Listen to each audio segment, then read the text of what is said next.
Well, you keep asking me to share my not to miss Ambleside Online book recommendations. So here it is, and we're going to start with year 1. My name is Joy, and I am a homeschooling mom of 7, and I have used Ambleside Online since year -0, and I went all the way through Ambleside Online year 6 before I switched over to the CMEC, but I frequently go to the Ambleside Online book list because it is the absolute best book list. It has so many treasures that you really don't want to miss, but miss them we may. So today we're going to I'm going to walk through year 1, which ones are my faves that I still have my young ones go through no matter what the CMEC says. To begin, my family has been going through the Oxford Book of Children's Verse for a few years now, actually. And you'll notice it is just a book of poetry, but it's a really great book of poetry. It's probably my favorite book of poetry because it goes through different time periods. It starts with Geoffrey Chaucer, and it goes all the way into the 19th century. Does it go to the 20th century? Ah, yes, it does. It goes through the 20th century. It's really great. There's a lot of poems that you might be familiar with and only know like a few verses, and then you go, oh, that's like an actual whole thing. And now I know all of them. So strongly recommend this book. The next book on the Ambleside Year 1 list is, you can't even see this. Let's see. This is Shakespeare's Tales from Shakespeare. My copy is a sweet version that I got from a grandparent who passed away, and this was in their library. These are retellings. These are not the actual plays. These are retellings of Shakespeare's plays told in a narrative format so that we can actually figure out what in the world is going on in the story. It's my absolute favorite place to start with Shakespeare is we read this before we do anything else. Now, I also like to have a little picture book.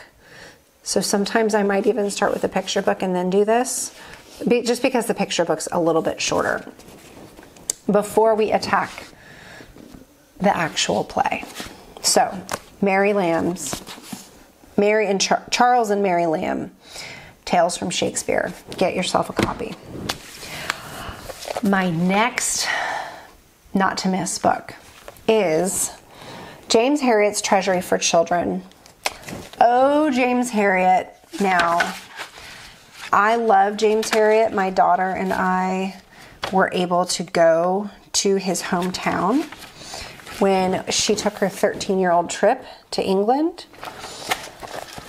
It literally, the countryside actually looks like these pictures. So that's cool. But these stories are beautiful. They actually are taken from his All Creatures Great and Small, chapter, a full novel series, his memoirs.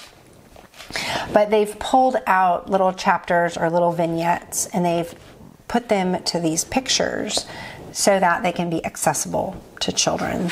Because not all of James Herriot's stories are appropriate for children. Well, I mean, they're not that bad, but,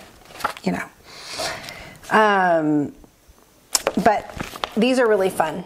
And I absolutely love going through these stories with my kids. They're these really fun, they're like a folk tale. It's a story about a farm animal and some quirky thing that it did. That's what these stories are. If you can get this version, I recommend it. See if you can find it used. This is the one illustrated by Ruth Brown and Peter Barrett. This is great for introduction to science. Why is it great for introduction to science? Because what you're wanting to do is endear a child to God's creation. And you do that through really great stories. And these stories, they are tender and they are fun and they really do capture our imaginations about these farm animals. The next not to miss book is the Blue Fairy book. Now, I have really enjoyed, we'll sometimes just read straight through this book, but if you are either pressed for time or just want to know maybe just the highlights, go to the Ambleside Online website and see which stories they select, and you'll find that they've got a little PDF with a chart of which readings they're doing throughout the year, and that'll kind of show you how to break this book up. It's really a great read. The language is a higher level of language than you would get in most retellings, if you can even find good ones. Another really great fairy tale version is this Hans Christian Andersen's Fairy Tales by Oxford World Classics.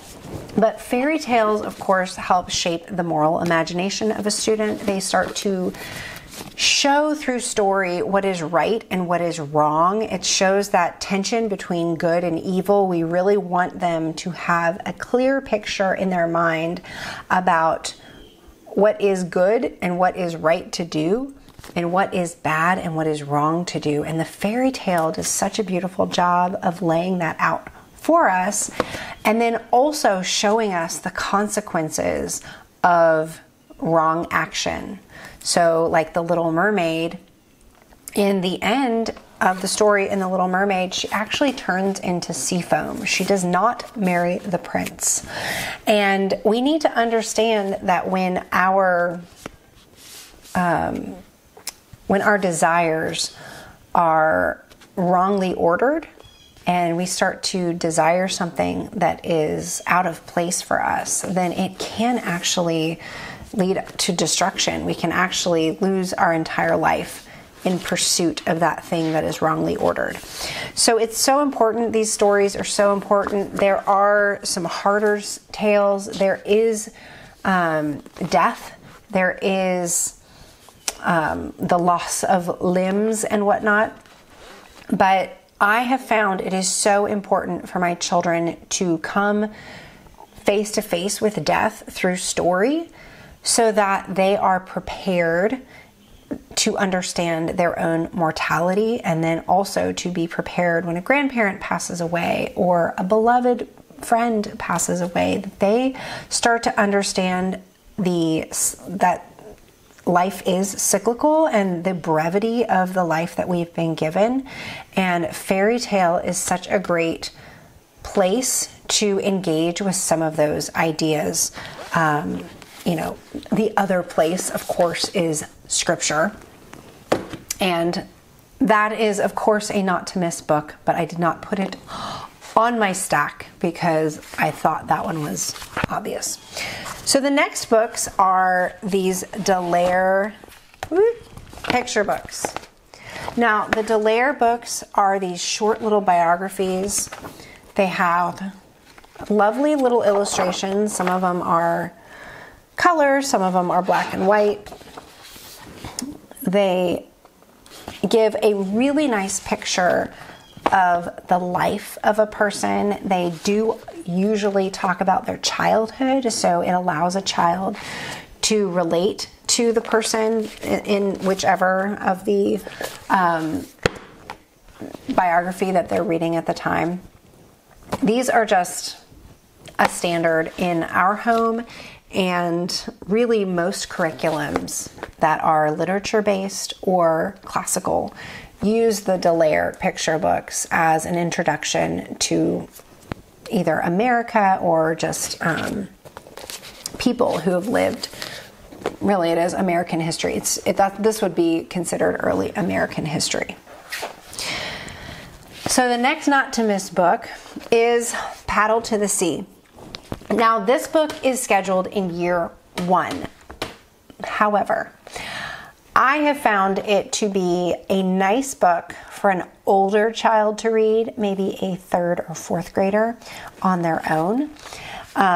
There is a lot of opportunity to trace paddle on the map and to show, there's a map in here, to show where he goes. Oh, where's my map? Oh, here it is.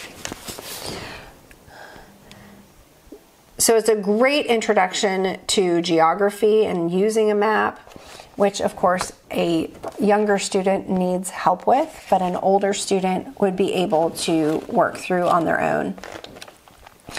My 4th grader has been reading this because he did not get it as a 1st grader and has really been enjoying it. I've seen him, I'm only asking him to read 1 page and he'll read several and then look back at the map and start studying it as well. So this is a really fun book. This is probably my favorite of Hauling Sea Hauling because you can't really pin it down. Is it a geography book? Is it a science book? Is it a economics book?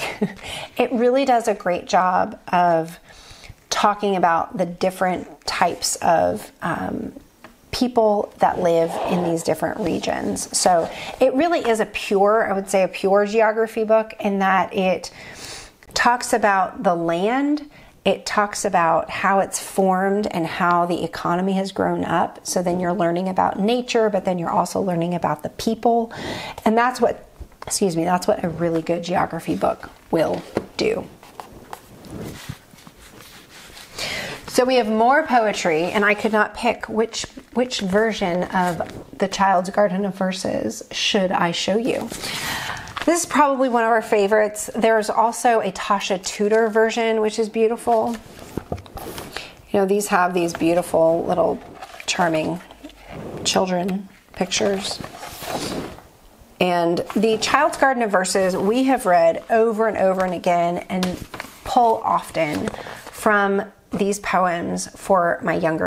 And last but not least, the book to absolutely not miss is Milo Winter's version of Aesop's Fables. Now the fables are wonderful and we really do want our children to just be immersed in the fables all through their early elementary years, even in their preschool years, so that they have those stories in them, even memorizing them and telling them back. All of that starts to work on their moral imagination. It helps to shape them for what is right and what is wrong. And sometimes the story will be geared toward what not to do, and sometimes it will show you what is the right thing to do. And it's really fun as the adult to think through, well, what is it showing? Is it showing us what is right or what we should not do? Maybe sometimes it's showing both. Well, how is it doing that? Don't moralize with your kids. You don't need to tell them all of that, but you can be thinking through those things. They just need to come to the fables and just feast on them. I assigned my older students to read 10 Aesop's Fables for their progem exercises, their composition work, and just read them. And one of my students goes, oh, fine, I just get to read these great stories right now, and was so encouraged as an older student to be able to come back to those familiar stories. It really is a foundation for their later work, for not only their composition work, but also for shaping who they are and how they see the world. Well, that's all I have for those not to miss books for Ambleside Online Year 1. I will be back next time with Ambleside Online not to miss books from Year 2.